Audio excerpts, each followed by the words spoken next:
My dear Kolkata সেদিন চলে গিয়েছিলাম ইপসিকা শুভ অন্নপ্রাশনের ডেকোরেশনটা তোমরা জাস্ট দেখো, দারুণ। নিচে চলে এসে দেখলাম স্টলে দিদিরা সার্ভ করছে, ছিল পনির পকোড়া আর ফিশ বল। বাবা একটু কোল্ড ড্রিঙ্কসও খেয়ে নিল আর আমি খেয়ে নিলাম পনির পকোড়া। তারপর খেতে বসে পড়লাম, দেখলাম কাঁসার থালা উল্টানো রয়েছে, তারপর তার উপরে দিয়ে দিল কলা পাতা। মেনুটা তোমরা পজ করে দেখে নিও। দেন চলে এলো গরম গরম fish fry, chicken satay, salad, sauce, baby naan এবং শাহি পনির। এটা তো খেতে দারুণ হয়েছিল। তারপরে বাসমতি রাইস এবং দই কাতলা। কাতলা মাছটা ভীষণ ফ্রেশ ছিল আর একদম মাখনের মতন রান্না হয়েছিল, দারুণ টেস্ট হয়েছিল। আর দই কাতলা খেতে তো আমি বরাবরই ভীষণ ভালোবাসি। দেন চলে এলো গলদা চিংড়ির মালাইকারি। চিংড়ির সাইজটা দেখে তো আমি জাস্ট অবাক।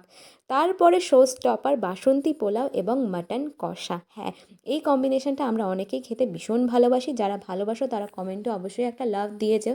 আর সত্যি কথা বলতে কী বলো তো, মাটনটা যদি ভালোভাবে রান্না হয় না, সত্যি দারুণ লাগে খেতে। আর দেখতেই পাচ্ছ আমি হাত দিতে দিতেই মাটন খুলে একদম আমার হাতে চলে আসছে, এত সুন্দর সেদ্ধ হয়েছিল। আর এত দারুণ খেতে হয়েছিল যে আমি দুবার মাটন নিয়েছি। এটা ন্যাচারালি আমি কোথাও গিয়ে করি না, বাট এত সুন্দর ওরা রান্না করেছিল, কিচ্ছু বলার নেই। তারপর খেয়ে দিয়ে আমি একটু চলে গেলাম শুভকামনা ক্যাটারিংয়ের পক্ষ থেকে যে কী কী রান্না হয়েছে সেগুলো একটু দেখতে। তো দেখো, এরকম সুন্দর অ্যারেঞ্জমেন্টগুলো কিন্তু করেছে পুরোটাই শুভকামনা ক্যাটারার। তো তোমরাও যদি চাও তোমাদের অনুষ্ঠানে এরকম ব্যবস্থাপনা করতে এবং অতিথি আপ্যায়ন করতে, তাহলে ডেকে নাও শুভকামনা ক্যাটারারকে। বাকিটা রয়েছে ক্যাপশনে। Stay tune for more.